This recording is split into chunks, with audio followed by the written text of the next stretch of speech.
ჯერ კიდევ ძველი წელთაღრიცხვის მე-4 საუკუნეში შექმნილი ცნობილი ჰიპოკრატეს ფიცი მიგვითითებს პაციენტთა უსაფრთხოების უმთავრეს მნიშვნელობაზე მცნებით უპირველეს ყოვლისა არავნო primum non nocere. სწორედ აქედან იწყება პაციენტის უსაფრთხოების ფენომენზე ფიქრი და მსჯელობა სამყაროში. თუმცა 1000 წლების შემდეგაც მე-20 საუკუნემდე ამ საკითხზე ხაზგასმით და ხმამაღლა არავინ საუბრობდა და შეიძლება არც არავის მიექცია ჯეროვანი ყურადღება, რომ არა ერთი შემთხვევა. ყველაფერი კი ასე დაიწყო. 1982 წელს ერთ-ერთი ამერიკული სატელევიზიო გადაცემის მომზადებისას პროდიუსერები წააწყდნენ სტატისტიკას, რომლის მიხედვითაც ყოველწლიურად 6000 ამერიკელი ვერ გამოდის ნარკოზიდან ან იღებს ნარკოზის გამო თავის ტვინის შეუქცევად დაზიანებას, რის საპასუხოდაც 1984 წელს ამერიკელმა ანესთეზიოლოგებმა დააარსეს ფონდი პაციენტთა უსაფრთხოება ანესთეზიაში, რასაც მე-20 საუკუნის მიწურულსა და 21 საუკუნის დასაწყისში პაციენტთა უსაფრთხოების ცალკე მცნებად ჩამოყალიბება და მისი ინსტიტუციონალიზაცია მოყვა. დღესდღეობით ჯანდაცვის ამ მიმართულების განვითარებისთვის მრავალი პროფესიონალი იღწვის და სწორედ ასეთი პროფესიონალები გვყავს დღეს ჩვენს გადაცემაში სტუმრად. ქალბატონი ლელა სტურუა, მედიცინის მაგისტრი, ჯანდაცვის ხარისხის საერთაშორისო საზოგადოების სერტიფიცირებული სპეციალისტი, პაციენტზე მორგებული კლინიკური პრაქტიკისა და სამედიცინო სერვისების ხარისხის გარეშეფასების დარგში და მამუკა ჩხაიძე, ბატონი მამუკა, პეტრე შოთაძის სახელობის თბილისის სამედიცინო აკადემიის ვიცე-რექტორი განათლების მიმართულებით. ბატონო მამუკა, რადგან ანესთეზიოლოგებით დავიწყეთ და რადგან სწორედ ანესთეზიოლოგებმა შემოიღეს პირველად ეს ტერმინი პაციენტთა უსაფრთხოება და თქვენს რაღაც კარმული დამთხოვებით ბრძანდებით ანესთეზიოლოგი პროფესიით, თქვენგან დავიწყოთ. რას მოიცავს თავის თავში ეს ტერმინი, უფრო ცლად და კარგად განვმარტოთ ჩვენს მაყურებელს? მადლობელი ვარ ამ კითხვისთვის. პრეისტორიად მოკლედ ვიტყვი, რომ patient safety movement-ი ესეთი, ანუ safe anesthesia ესეთი მოძრაობა დაიწყო 2000-ის დასაწყისში და ამ დროს მე ვიყავ საქართველოს ანესთეზიოლოგიური და პოლიტიკური მედიცინის საზოგადოების პრეზიდენტი და პირველ დეკლარაციას უსაფრთხო ანესთეზიაზე მოვაწერე ხელი მე. ამით ძალიან ვამაყობ. პაციენტის უსაფრთხოება მოიცავს თავის თავში არა მარტო ანესთეზიას, ზოგადად სამედიცინო სფეროში მოიცავს პაციენტის დაცვას სამედიცინო შეცდომებისგან, გართულებებისგან, გვერდითი მოვლენებისგან და ფატალური შედეგების დადგომისგან. აქ უნდა გამომიჯნოთ სამედიცინო შეცდომები და ჩვეული გართულებები, რაც ამა თუ იმ პროცედურას ახლავს, რადგან ეს ჩვეულებრივი სტატისტიკური გართულებებია, აქ ლაპარაკია სამედიცინო შეცდომებზე. შეცდომებზე მათი აღმოჩენა, დაფიქსირება, გაანალიზება პრობლემისა, რატომ მოხდა ეს შეცდომა და აღმოფხრის გზების დასახვაცხადი. და შემდეგ კვლავ მონიტორინგი, რამდენად გამოსწორდა ესა თუ ის პრობლემა, როგორც წესი ეს არის სისტემური პრობლემები ხოლმე, ან პიროვნული, ინდივიდუალური პრობლემები. შეიძლება ამას უნდა კარგი ანალიზი. ეს არის ზოგადად პაციენტის უსაფრთხოება, როგორც თქვენ დასაწყისში მძანეთ, ჰიპოკრატემ გითხრა, რომ არავნო. პირველ რიგში, ასაც ჩემს სტუდენტებს ვასწავლი პირველ რიგში, რომ არავნო და შემდეგი ფიქრა მკურნალობაზე. იმიტომ რომ ნებისმიერი წამალი, ნებისმიერი მანიპულაცია, ნებისმიერი აპარატი ერთი მხრივ არის ძალიან ძლიერი იარაღი პაციენტის ჯანმრთელობის შესანარჩუნებლად, მაგრამ მეორე მხრივ არაკომპეტენტური ან არაპროფესიონალი ექიმის ხელში ან აუწყობელი ჯანდაცვის სისტემის პირობებში შეიძლება გახდეს ფატალური პაციენტისთვის. შესაბამისად, ყოველთვის ბეწვის ხიდზე გვიწევს გავა. მართალია. ქალბატონო ლელა, რა კავშირი აქვს პაციენტის უსაფრთხოების დაცვას სამედიცინო მომსახურების ხარისხთან? რა თქმა უნდა, პირდაპირ კავშირი აქვს, მაგრამ უფრო ფართოდ განგვიმარტოთ შეიძლება. კი ბატონო, სამედიცინო ხარისხი უპირველეს ყოვლისა განისაზღვრება სამედიცინო უსაფრთხოებით. ანუ სამედიცინო ზრუნვის პერიოდში დაშვებული შეცდომებით თუ გვერდითი მოვლენებით, რომელმაც შეიძლება პაციენტს ზიანი მიაყენოს. ამიტომ დღევანდელ დღეს მსოფლიო შეთანხმებულია იმაზე, რომ სამედიცინო ზრუნვის ხარისხის ნომერ პირველ ამოცანას წარმოადგენს პაციენტის უსაფრთხოება. პაციენტის უსაფრთხოება bis უზრუნველსაყოფად საჭირო არის სისტემური მიდგომა. როგორც ბატონმა მამუკამ ბრძანა, შეიძლება შეცდომა იყოს სისტემური და შეიძლება შეცდომა იყოს, თქვათ, ინდივიდუალური. გამომდინარე, თქვათ, პიროვნების გულგრილობიდან, სამედიცინო მუშაკის გულგრილობიდან, აუცილებელი წესების უგულებელყოფისგან, მაგრამ მინდა გითხრათ, რომ სოფლიოში სტატისტიკა გვეუბნება იმას, რომ ეს უკანასკნელი ბევრად ნაკლებია, ვიდრე სისტემური შეცდომები. თქვენ ახსენეთ ამერიკული სტატისტიკა წეღან მხოლოდ 3.7%. დიახ, გულგრილობის და დაუდევრობის შედეგად მიღებული სამედიცინო შეცდომები დაახლოებით ზუსტად აი მაგ ციფრს ასახავს. დანარჩენ შემთხვევაში ეს არის სისტემური მაჩვენებელი და ეს იმას ნიშნავს, რომ სისტემა გაუმართავია და მას არ ძალუძს, არ შეუძლია პაციენტის დაცვა, თქვათ, არაუსაფრთხო მოვლენებისაგან. აი მაგალითების სახით დაგვისახელეთ სისტემური პრობლემები. სისტემური პრობლემები შეიძლება იყოს მრავალგვარი. შემიძლია გითხრათ, რომ სისტემური პრობლემებს მიეკუთვნება პაციენტის უსაფრთხოების ყველა ასპექტი. მაგალითად, სამედიცინო აღჭურვილობის გაუმართავობა, მაგალითად, დაკომპლექტება медсამედიცინო პერსონალის, თუ ექნების რაოდენობა, თქვათ, არ არის იმდენი, რამდენიც საჭიროა საწოლზე გადათვლით, ხო მართალია, ამან შეიძლება გამოიწვიოს პაციენტის ზრუნვის ხარისხის დაქვეითება და შესაბამისად გართულებები, რომელიც არ უნდა აღმოცენდეს. ეს არის სახანძრო უსაფრთხოება, ეს არის ფილტრების მოწესრიგება, რომელიც უზრუნველყოფს შიდა ინფექციების კონტროლს და ასე შემდეგ და ასე შემდეგ. პრაქტიკულად ყველაფერი ეს არის, ვთქვათ, ფანჯარაზე გისოსები, ეს არის საკეტის სახელობის, ეს არის ახლად მორეცხილი, მაგრამ გაუმშრალებელი იატაკი, რომელმაც შეიძლება პაციენტის დაცემა გამოიწვიოს. ეს არის გაუმართავი საწოლები, ვთქვათ, ჯებირების გარეშე, რომელმაც შეიძლება პაციენტის გადმოვარდნად გამოიწვიოს და ასე შემდეგ. ჰოსპიტალური ინფექციები თუ მიეკუთვნება ამ სისტემურ პრობლემებს? რა თქმა უნდა, ეს არის ერთ-ერთი ძირითადი, ვთქვათ, სისტემური საკითხი, რომელიც უნდა მოგვარდეს იმისთვის, რომ პაციენტმა შეძლოს არაუსაფრთხო მკურნალობა ჰოსპიტალში. ეს არის ძალიან ტევადი საკითხი, დაწყებული, ვთქვათ, ხელის დაბანის პრაქტიკით, ხელის ჰიგიენით, ხელთათმანების გამოყენება, სასტერილიზაციო, ვთქვათ, სისტემის მუშაობა, იგივე ფილტრების, ვთქვათ, უზრუნველყოფა, გამართული მუშაობის უზრუნველყოფა და ასე შემდეგ და ასე შემდეგ. ეს ძალიან ტევადი მიმართულებაა. ბოლო 2 წლეულია საკმაოდ ძალიან ისეთი სერიოზული გამოწვევა ჰოსპიტალური ინფექციები, რომელთაც უამრავი პაციენტი ინტენსიური თერაპიის განყოფილებებში და რეანიმაციებში იღუპება. სამედიცინო შეცდომები, რასაც ქვია ინფექციის კონტროლის სისუსტე, რასაც ქვია ექთნების მიერ და ექიმების მიერ, მედპერსონალის მიერ ენდოტრაქეალური მილის სანაციის პროტოკოლის არ დაცვა, დარღვევა და შეტანა ინფექციისა გარეთ. ეს არის ყველაზე მთავარი და ასე ვთქვათ, დაუძლეველი მთელ სოფლიოში. აქ მთავარი პრობლემა ის არის, რომ ერთჯერადი მასალის გამოყენება არ მოხდეს, ერთჯერადად, მოდით ასე ვთქვათ. რასაც ჩვენ ხშირად ვაწყდებით, განსაკუთრებით იმ სამედიცინო სისტემებში, რომელთაც არ აქვთ ადეკვატური სამედიცინო ბიუჯეტი. ამიტომ ეს ხდება და ეს ძალიან დიდი პრობლემაა.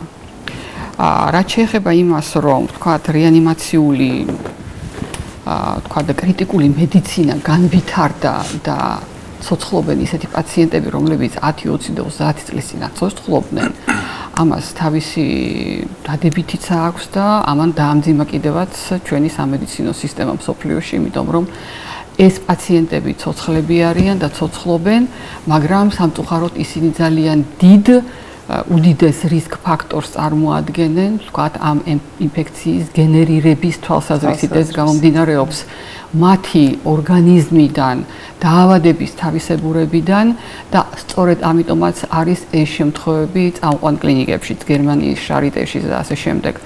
თუმცა ბევრად განსხვავდება, იცი დრამატული სხვაობა არის იმ კლინიკებში ინფექციის შიდა ინფექციურ მონაცემებს შორის, რომლებიც წარმოადგენენ წამყვან კლინიკებს და იმ კლინიკებში, რომლებიც ვთქვათ, რომელთაც ასეთი სახელი არ აქვთ, მინდა პირდაპირ გითხრათ. შიდა ჰოსპიტალური ინფექციები მთელი მსოფლიოს მასშტაბით არის ყველაზე სამედიცინო შეცდომების, ანუ პაციენტის უსაფრთხოების ყველაზე გავრცელებული მიზეზი. Ну, აქ ანტიბიოტიკოთერაპიის არარეგულარულ და არასწორ დანიშვნას ან გადაჭარბებულ მოხმარებასაც თავისი როლი აქვს. ჩვენ შევდივართ ფლემინგის ერაში და ეგ ყველა ადამიანმა და ყველა მედიცინის მუშაკმა იცის უკვე სამწუხაროდ ეს გამოწვეულია იმითი, რომ ანტიბიოტიკოთერაპია ძალიან ხშირად ხდება არარაციონალურად. და ანტიბიოტიკებს ვიყენებთ არა მხოლოდ მედიცინაში, არამედ საკვებ-მრეწველობაშიც, რაც ძალიან ხელს უწყობს და ხელი შეუწყო ანტიბიოტიკორეზისტენტობის განვითარებას. Plus ნებისმიერ აფთიაქში ნებისმიერი ანტიბიოტიკის ყიდვა შეგიძლია ისე რომ არანაირი ფრესკი გამოწერა არის ნაფენგენა და თვითმკურნალობა ეს არის კატასტროფა. თქვენ არ ვიცით თუ არა საქართველოში როგორი პოლირეზისტენტული მიკრობები არის შიდა ჰოსპიტალური. რომლებიც მხოლოდ ერთ ანტიბიოტიკზე ტიგეციკლინზე არის დღეს მაგალითად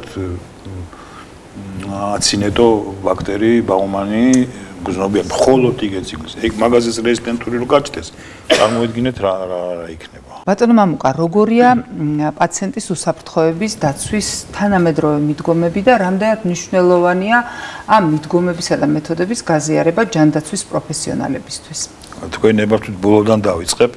უაღრესად მნიშვნელოვანია ამ მეთოდოლოგიის, ამ ფილოსოფიის და ვიტყოდი კულტურის ცნობადობის გაზრდა ჯანდაცვის სპეციალისტებში, იმიტომ რომ ეს არის ქვაკუთხედი კლინიკური ხარისხისა. კლინიკური ხარისხი არის მისი ქვაკუთხედი არის პაციენტის უსაფრთხოება და მერე არის ხარჯდეფექტურობა, ინფრასტრუქტურული გამართულება და ამავდროულად. თავი და თავი არის პაციენტის უსაფრთხოება. პაციენტის უსაფრთხოებას პირველ ნაწილს დაუბრუნდები კითხვისა. პაციენტის უსაფრთხოება უსაფრთხოების ეს მეთოდოლოგია, ესე ვთქვათ, და ხედვა წარმოადგენს მულტიდისციპლინურ, ასე ვთქვათ, მიდგომას და ის შედგება პირველ რიგში ეს არის შეცდომების და გვერდითი მოვლენების აღმოჩენა, დეტექცია და დაფიქსირება, რეპორტინგი. ამის გარეშე, ანუ თუ ჩვენ არ ვიცით ჩვენი მტერი, ჩვენ მას ვერ ვებრძოლებთ.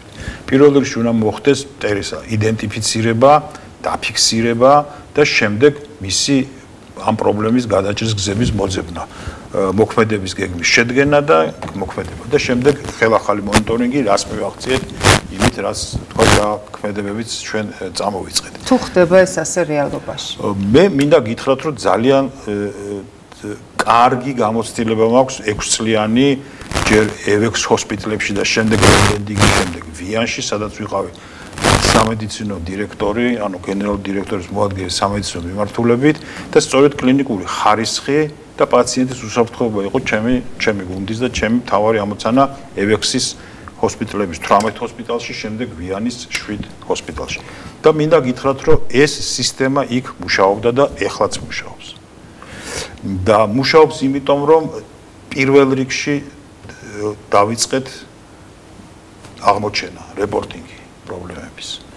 ამას უნდა ემსახურებოდეს მთელი ფრონტლაინის თანამშრომლები, ეს არის ექთნები, ექიმები და ასე უნდა იყოს ტოპ მენეჯმენტი. თუ ტოპ მენეჯმენტის არ აქვს ცნობადობა იმისა, რომ ეს არის მნიშვნელოვანი და ეს უნდა წავახალისოთ და არა დავსაჯოთ მედპერსონალის შეცდომებისთვის.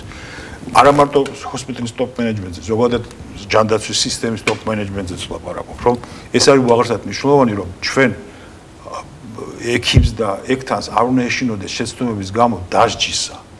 ნუ ცხადია ხა თუ არის რაღაც ისეთი გულგრილობა და ისეთი ძალიან სერიოზული დარღვევა, ცხადია გარკვეული ზომები უნდა იყოს მიღებული, მაგრამ ზოგადად უნდა იყოს შექმნილი ისეთი ატმოსფერო, რომ მედპერსონალს არ ეშინოდეს შეცდომების აღიარება არის მთავარი. აღმოჩენა არის მთავარი. ამაში ძალიან დიდი მნიშვნელობა აქვს სხვადასხვა კომიტეტებს, რომელიც არ არის უბრალოდ სიტყვა კომიტეტი, იმიტომ რომ პირადი ჩემი გამოცდილებიდან, ჩემი კარიერიდან მინდა გითხრათ, რომ ეს კომიტეტები მუშაობს ჰოსპიტალებში. ეს არის სამედიცინო შეცდომების კომიტეტი. ეს არის medical errors medicamenteების შეცდომების კომიტეტი. ეს არის ავადობისა და სიკვდილობის კომიტეტი, რომელიც გართულებებს და სიკვდილობის кейსებს არჩევს. არა იმიტომ არჩევს ლეტალურ кейსებს, რომ რეგულირებას აჩვენოს, რომ და ან ვინმე დასაჯოს, არამედ იმიტომ, რომ აღმოაჩინოს შედეგები, მიზეზები და აღმოფხვრას, რომ აღარ განმეორდეს. ამას პრევენციული ხასიათი. აი ამასთან დაკავშირებით გამახსენდა ერთი საინტერესო ფაქტი. მე მუშაობდი და ჩემი ხელმძღვანელი, ჩემი დისერტაციის ხელმძღვანელი იყო ბატონი ნოდარ ყიფშიძე, ცნობილი აკადემიკოსი მოგეხსენებათ, თერაპიის კვლევით ინსტიტუტში მუშაობდი. მე და ძალიან კარგად მახსოვს ყოველგვარი ამ ოფიციალური კომიტეტების და ოფიციოზის გარეშე თითეული ლეტალური შემთხვევა განიხილებოდა შიდა ჰოსპიტალურად, ბატონი ნოდარი ესწრებოდა და მანამდე ვატარებდით აი ამ გარჩევას, სანამ არ მივადგებოდით დეტალურ მიზეზს თუ რატო გარდაიცვალა პაციენტი. არავინ არ ისჯებოდა ამისთვის, არსად არ ხმაურდებოდა ეს, იმიტომ რომ რა თქმა უნდა, ხა თუ დანაშაული იყო, ისედაც გავიდოდა კედლებს გარეთ და ისჯებოდა ექიმი, მაგრამ თუ ის შეცდომა რაღაცა მოხდა, სწორედ აი ამ შეცდომის ძიების გამო ვატარებდით აი ბატონი ნოდარი ატარებდა აი ასეთ გარჩევას თითოეულ გართულებულ და ლეტალურ პაციენტს და ეს ძალიან მნიშვნელოვანია, ძალიან აკადემიურ დონეზე, ძალიან ამაღლებს დაწესებულებას. გნებავთ კომიტეტი და ვარქვას, გნებავთ კრება და რაც უნდა დავარქვათ, შინაარსი არის ერთი, უნდა მოხდეს კოლეგიალურად და კრიტიკულად გარჩევა სიკვდილის ლეტალური кейსისა, რომ აღმოჩნდეს შესაძლო შეცდომები. და უფრო მეც გეტყვით, ეს კომისია თუ კომიტეტი რაც გენებათ, უნდა მთავრდებოდეს შემდეგი დასკვნით. 4 ტიპის დასკვნაა. სიკვდილი იყო გარდაუვალი და იყო სუბოპტიმალური მოვლა, სიკვდილი იყო გარდაუვალი და იყო ოპტიმალური მოვლა, სიკვდილი არ უნდა დამდგარიყო და იყო სუბოპტიმალური მოვლა და სიკვდილი არ უნდა დამდგარიყო და იყო უხეში დარღვევები. აი ეს უნდა იწერებოდეს ბოლოს დასკვნა. კითხულობთ იმაზე თუ როგორ ხდება ეს რა არის საუკეთესო პრაქტიკა სოფლიოში, ხო? აი როდის ისჯება ექიმი და როდის უნდა დაისაჯოს ექიმი და ასე შემდეგ. ის რაც ბატონმა მამუკამ ბრძანა ეს 4 ვარიანტი, თქვათ, კომიტეტის დასკვნის იმის მერე, როდესაც თქვათ განხილული იქნა ლეტალური შემთხვევა, ლეტალობის შემთხვევა, მაგრამ მინდა გითხრათ, რომ სოფლიოში იქ სადაც იმართება ხარისხი, იქ რა თქმა უნდა მარტო ლეტალურ შემთხვევებს არ განიხილავენ კომიტეტები. იქ ნებისმიერ გადაცდომას განიხილავენ და მათ შორის შეუმდგარ გადაცდომასაც, რომელმაც პაციენტი არ დააზიანა. და ისმის კითხვა რატომ ხარჯავენ ამაში დროს? პაციენტი ხო არ დაზიანდა. საქმე იმაშია, რომ აქ ფილოსოფია არის ასეთი, კოკა წყალს ყოველთვის არ მოიტანს. ანუ ჩვენ გვქონდა სისტემური ხარვეზი, მაგრამ რაღაცა მიზეზისა და გამო ის ვერ მივიდა პაციენტამდე ეს ხარვეზი და დაზიანება არ მოხდა. მაგრამ ჩვენ არ ვარ დაზღვეული იმისგან, რომ შემდეგში, ვთქვათ, ეს სისტემური ხარვეზი არ დააზიანებს პაციენტს. ამიტომ საუკეთესო პრაქტიკა არის ის, რომ გარჩევაზე უნდა მოხდეს კომიტეტის გარჩევაზე შეუმდგარი გადაცდომაც კი, როცა პაციენტი არ დაზიანდა, აღარაფერს ვამბობ იმაზე, როდესაც ეს არის დაზიანება და მით უმეტეს ლეტალური შემთხვევა. ეხლა რა შემთხვევაში განიხილება, ასე ვთქვათ, ექიმის დასჯის საკითხი? მხოლოდ და მხოლოდ იმ შემთხვევაში, თუ ის გამოწვეულია, ეს სუბოპტიმალური მოვლა, როგორც ბატონმა მამუკამ ბრძანა, გამოწვეული არის გულგრილობით და დაუდევრობით. სხვა შემთხვევაში უნდა აღმოიფხვრას ის ძირეული მიზეზი, რომელმაც ამ სისტემური შეცდომის გამო გამოიწვია პაციენტის, თქვა, დაზიანება თუ სიკვდილი. იმიტომ რომ არასასურველი კლინიკური გამოსავალის დიდი უმეტესობა არის სისტემური ხარვეზით განპირობებული და არა რომელიმე პიროვნების. თუ თქვენ სისტემას არ გამოასწორებთ და დაждით ექიმს, გააგდებთ სამსახურიდან, აიყვანთ, ვთქვათ, გაამწესებთ ციხეში და ასე შემდეგ. ეს პრობლემას არ მიაყენებთ. რა შეიცვლება ამით? მოვა სხვა ექიმი მის ადგილას, სისტემა მანკიერად მუშაობს და იგივე ხარვეზი დადგება. მეორე რაც მინდა დავამატო ბატონ მამუკას ნათქვამს არის ის, რომ ტოპ მენეჯმენტი ჰოსპიტალის თუ არ იცნობს და არ არის კარგად გათვითცნობიერებული ხარისხის მართვაში და უსაფრთხოების კულტურის შენებაში, იმ დაწესებულებაში როგორც წესი არაფერი არ ხდება.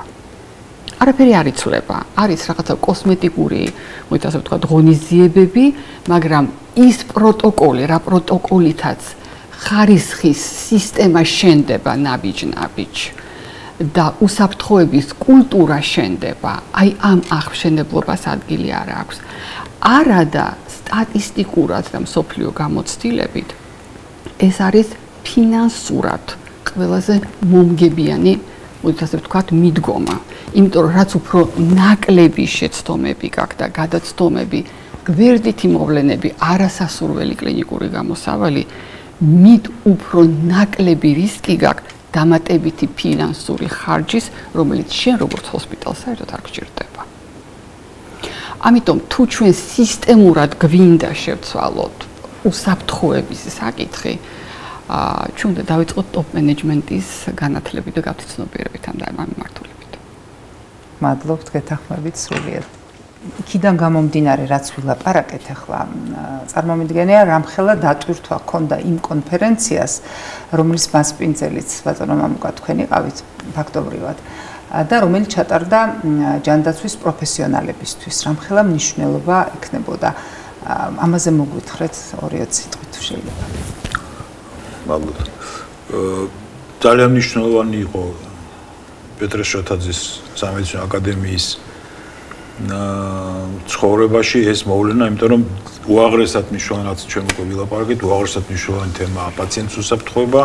საკმაოდ ესე ვთქვათ პირდაპირ საქართველოში ის არ არის საუკეთესო კონდიციაში, ის არის მხოლოდ ჩასახვის საწყის ეტაპზეა, ამიტომ ძალიან მნიშვნელოვანი იყო ჩვენი კოლეგების, ჯანდაცვის პროფესიონალებისთვის იმ გამოცდილების გაზიარება, რაც ამ კონფერენციის ფორმატით მოხდა.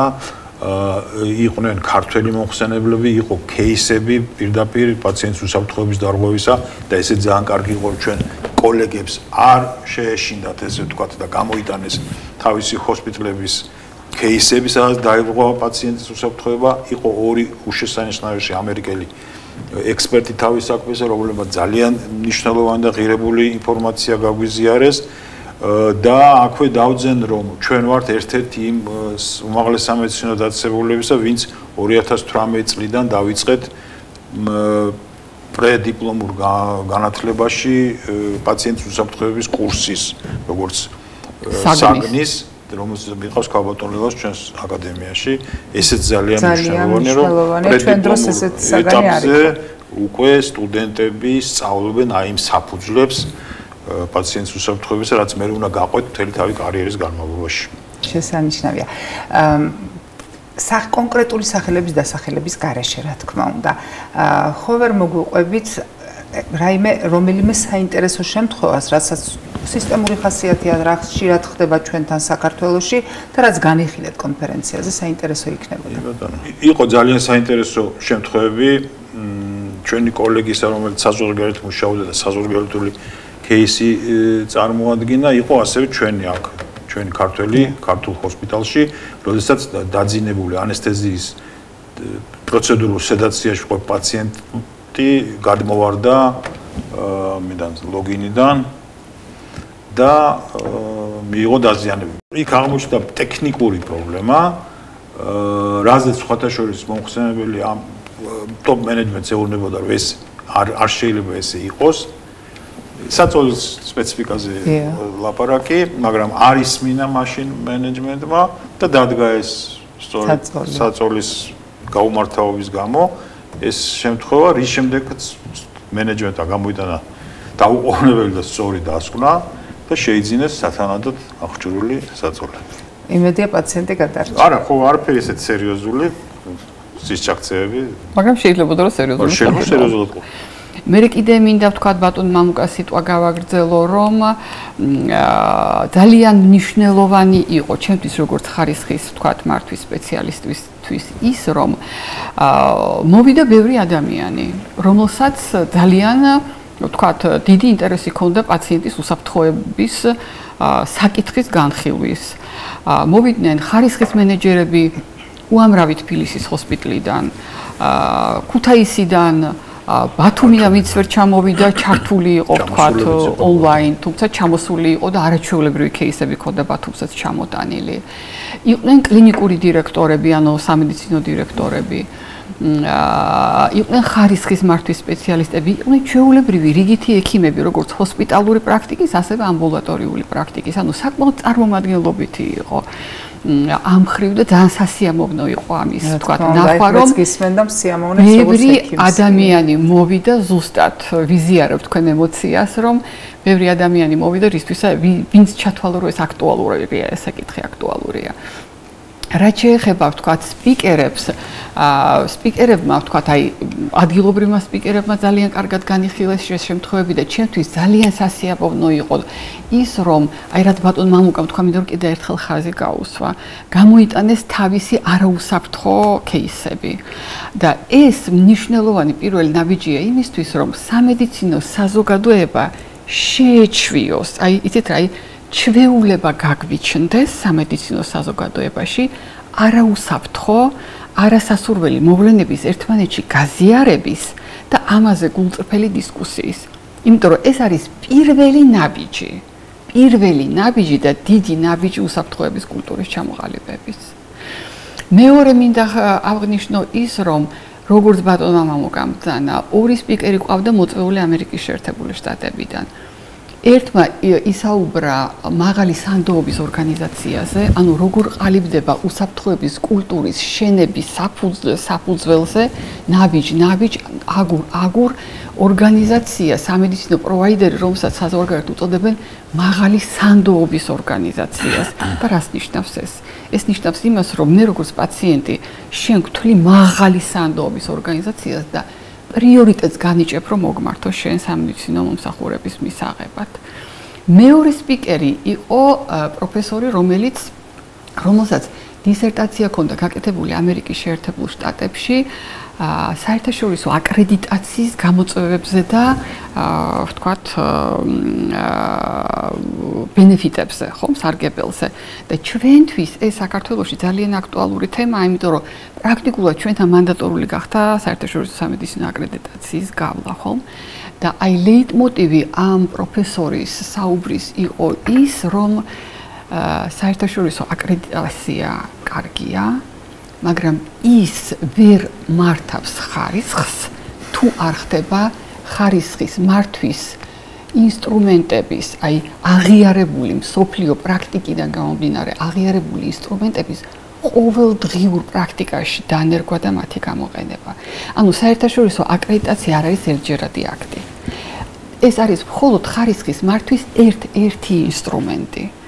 მაგრამ ის რომ შენ გქონდეს რეპორტინგი ვთქვათ არაუსაფრთხო შემთხვევების განხილვა კომიტეტები ანუ ხარისხის კულტურას აშენებ ხომ აი ამ საფუძველზე ხდება ხარისხის რეალური მართვა და არა ვთქვათ აკრედიტაციის საფუძველზე რომელიც ერთხელ ჩატარდა თუნდაც ჩატარდეს ვთქვათ რამდენჯერმე ანუ ეს უნდა გახდეს ყოველდღიური პრაქტიკის საგანი ყველა დაწესებულებაში იმისთვის რომ ხარისხი იმართოს.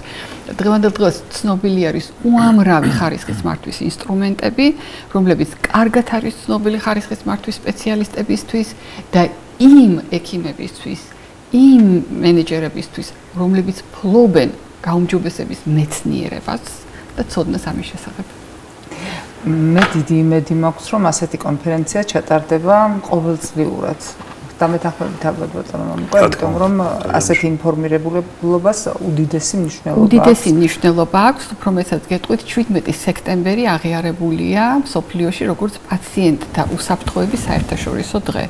აი მე მაგალითად ვისურვებდი, რომ ასეთი კონფერენციები ჩატარდეს ჩვენთან ძალიან ბევრ კლინიკებში და ბევრმა კლინიკამ აღნიშნოს პაციენტის უსაფრთხოების საერთაშორისო დღე 17 სექტემბერი. იმიტომ რომ აი ამ უსაფრთხოების კულტურის ჩამოყალიბებაში ამას ძალიან დიდი მნიშვნელობა ექნება და ვთქვათ გაცნობიერებაში ხომ მართალია ძალიან კარგი გასრულებული. ეს სახელმწიფოებრივ ამოცანად უნდა დაისახოს პაციენტის უსაფრთხოების განვითარება. აბსოლუტურად გეთანხმებით. აქვე უნდა აღნიშნო რომ სოფლიოში არ არსებობს ცნება პაციენტის უსაფრთხოების, პერსონალის უსაფრთხოების გარეშე. და ეს ჩვენ ექიმებს და მედპერსონალს ძალიან აწუხებს. აი ძალიან მნიშვნელოვანია ეს ბატონო. იქ სადაც პაციენტის უსაფრთხოებაზე ვლაპარაკობთ, ჩვენ პარალელურად აუცილებლად ვლაპარაკობთ პერსონალის უსაფრთხოებაზე.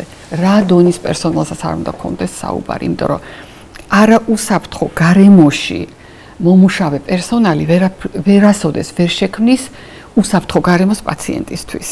აი ეს არის ძალიან მნიშვნელოვანი. დიახ. გეთანხმები, ძალიან სწორი აქცენტები გაკეთდა ახლა თქვენს მიერ.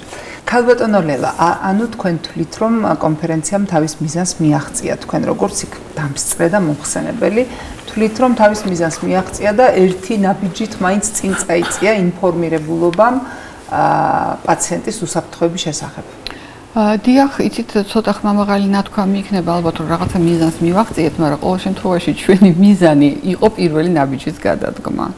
და პრეცედენტის დაშვება, რომ ვთქვათ, ასეთი კონფერენცია ჩატარდა, რომელსაც მიეძღვნა მთელი დღე. და ჩვენ შევკრიბეთ მსმენელები, ვთქვათ, ამდენი მსმენელი შევკრიბეთ, მოდით ასე ვთქვათ, ხო? იმიტომ რომ დღევანდელ დღეს ექიმების შეკრება კონფერენციაზე არ არის მარტივი საქმე. ნამდვილად უამრავი პატარ-პატარა კონფერენციები იმართება და უამრავი და ამიტომ ძალიან ხშირად ნახევრად უკეთეს შემთხვევაში.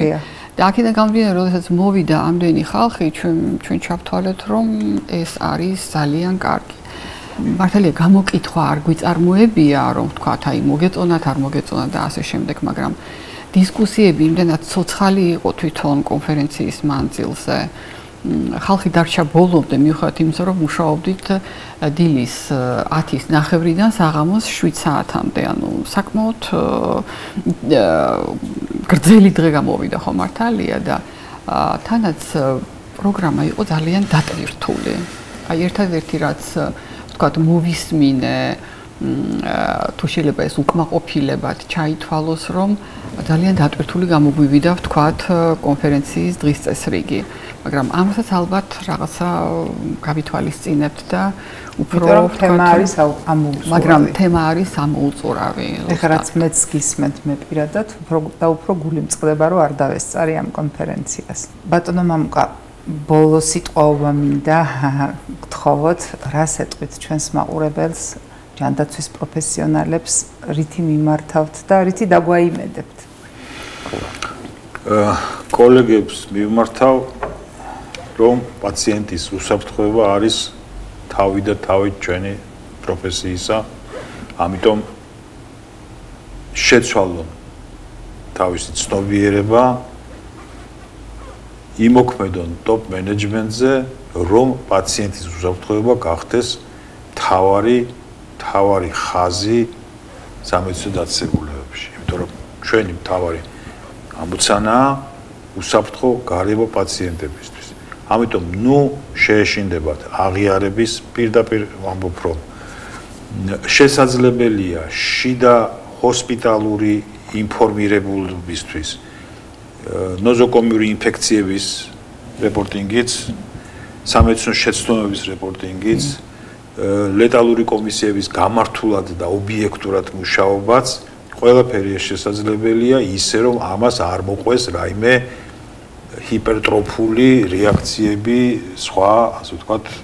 და თქვენ თვლით, რომ ეს დარეგულირებულია უკვე კარგად? თუ რაღაც გარკვეული რეგულაციები ჭირდება? ყველაფერი იწყება სურვილით. დიახ. პირველად იყოს სიტყვა. დიახ. შესაბამისად, პირველი, როგორც ქალბატონო მამაშა მეც აღნიშნე, კლინიკების ტოპ მენეჯმენტმა უნდა გაათვითცნობიეროს, რომ არა მიჩქმალვა, არა დასჯა, არამედ აღიარება, რეპორტინგი და პრობლემების გადაჭრა არის ერთადერთი გზა პაციენტების უსაფრთხოების გაუმჯობესებისა და დაცვისა. ამიტომ მიმართავ ყველას, რომ ეს არის ძალიან მნიშვნელოვანი და ეს არ არის ჩემი ლიტონის სიტყვები და როგორც რამოდენიმე ხნის წინ მოგახსენეთ, მაქვს ამის გამოცდილება, პოზიტიური გამოცდილება. რამოდენიმე ჰოსპიტალში, სადაც დავნერგეთ ესა, მუშაობს, შესაბამისად, ყველგან თუ საქართველოს ერთ კლინიკაში შესაძლებელია, სხვა კლინიკაში შესაძლებელია. თავარია იყოს სურვილი და მონდომება. ეს იქნება უდაოდ. რაც შეეხება ამ კონფერენციებს, უნდა გავაგრძელოთ, ვფიქრობ და უფრო ვორქშოპული ისიც უნდა მივცეთ, რომ აი მაგალითად ერთი სესია მიუძღვათ ინფექციის კონტროლის საკითხებს, უსაფრთხოებას. პირდაპირ გეტყვით რა, იქ სადაც მე მუშაობდი და ჩვენ უყურებდით შიდა ჰოსპიტალურ ინფექციებს, ყველაზე დიდი პრობლემა თავიდან იყო ქირურგიული ჭრილობის ინფექციების აღმოჩენა. იმიტომ რომ არც ერთ ქირურგს არ ეპიტნავებოდა, მოდი ესე ვიტყვი, რომ დაეფიქსირებინა, რომ მის ჭრილობა დაინფიცირდა. და გარკვეული მუშაობის შემდეგ გადავლახეთ ეს ბარიერი და უკვე იწყებოდა თვით ქირურგების მიერ შემოვლებზე ფიქსირება, რომ აი ამ პაციენტს ინფექციის ნიშნები. აქ ერთვებოდა ანტიბიოტიკების, ანტიმიკრობული ჭვარჩიფის გუნდი და ერთად თელი გუნდი მუშაობდა პრობლემის აღუქმაზე. ამას ემატებოდა ინფექციის კონტროლის ჯგუფი, იმიტომ რომ ნებისმიერი ინფექციის შიდა ჰოსპიტალურ ინფექცია უნდა იყოს განგაში მათთვის და უნდა დაიწყოს ჩაძიება თუ რატომ ხდება ეს. ისე რომ ეს ყველაფერი მუშაობს მეგობრებო, ეს ყველაფერი გამოცდილია, ეხლა თქვენ უნდა დაიწყოთ ამის კეთება. ეს არის ჩემი პარტი. შესანიშნავია, ქალბატონო ლელა, რას დაგვიმატებდით? რას დავამატებდი და იმ ქვეყნებში, სადაც პაციენტის უსაფრთხოება, მოიცავს ვთქვათ, ადგილიდან დაიძრა, გაყინული ადგილიდან დაიძრა, ხომ? იქ დაიძრა იმიტომ, რომ არ ვთქვათ, მოვერიდებ კიდევ ერთხელ გავიმეორო, რომ სისტემურ დონეზე სახელმწიფომ დაიწყო ზრუნვა იმაზე, რომ ტოპ მენეჯმენტი, რომელიც არის გადაწყვეტილების მიმღები, დაიწყოს, ვთქვათ, ტოპ მენეჯმენტის განათლება ხარისხის მართვის მიმართულებით და უსაფრთხოების მიმართულებით. იმიტომ რომ ფინანსური უკუგების თვალსაზრისით ეს უკვე მსოფლიო სტატისტიკა. ამას აქ ძალიან დიდი ფინანსური სარგებელი და უკუგება. გვინდა რომ აღარაფერი ვთქვათ, ეთიკურ, მორალურ და ასე შემდეგ შემადგენელზე. მეორე არის ის, რომ აი როდესაც ტოპ მენეჯმენტი დაიწყებს, ვთქვათ, აი ამ ბმის დანახვას, რომ ფინანსურ წარმატებასთან არის მიბმული უსაფრთხოება და შესაბამისად კლინიკური გამოსავალიც, აი მაშინ იწყება რეალურად საკითხის დაწვრა. ანუ გვჭირდება ამაში უფრო მეტი გაცნობიერება, განათლება, მათ შორის ფინანსური საკითხების გავლაც უსაფრთხოების თვალსაზრისით. მეორე რომ უფრო დაინტერესდეს ეს ვთქვათ ტოპ მენეჯმენტი.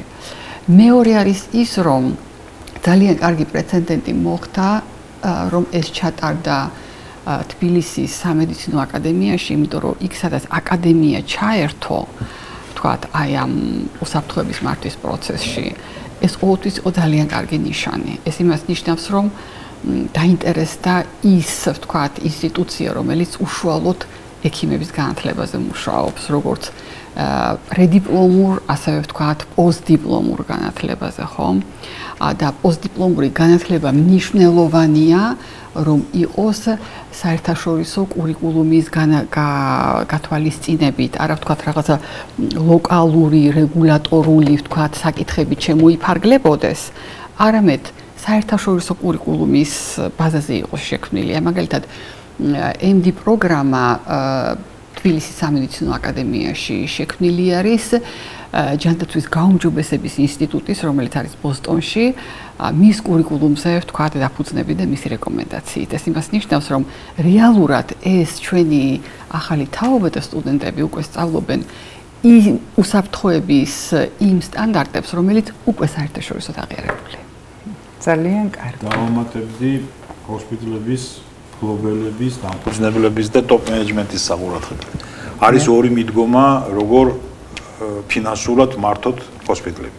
ერთი არის ინგლისურად ტერმინი არის cost cutting, ანუ ხარჯების შეკვეცა და მეორე cost effectiveness, ხარჯ-ეფექტურობა. პაციენტის უსაფრთხოებაში ჩადებული ნებისმიერი ინვესტიცია არის ხარჯ-ეფექტური, რაც გაძლევთ საბოლოოდ ფინანსურ კეთილდღეობას და მოგებას და ხარჯების შეკვეცა არასოდეს არ იძლევა დადებით ეფექტს. გეთანხმებით. ყოველ შემთხვევაში გახანგრძლივებულა. უღრმეს მადლობას მოგახსენებთ, რომ დრო გამონახეთ და გვესტუმრეთ. კიდევ ერთხელ დიდი მადლობა, რომ ჩვენს მაყურებელს ისეთ მნიშვნელოვან თემაზე ესაუბრეთ, როგორიც არის პაციენტის უსაფრთხოება. რამე თუ როგორც თქვენ თქვით, პირველი იყო სიტყვა, ასევე მკურნალობაში რა თქმა უნდა პირველი არის პაციენტის უსაფრთხოება. უსაფრთხოების გარეშე მკურნალობას უკვე არანაირი ეფექტი აღარ აქვს. დროებით დაგემშვიდობებით ამით, კარგად გრძანდებოდეთ.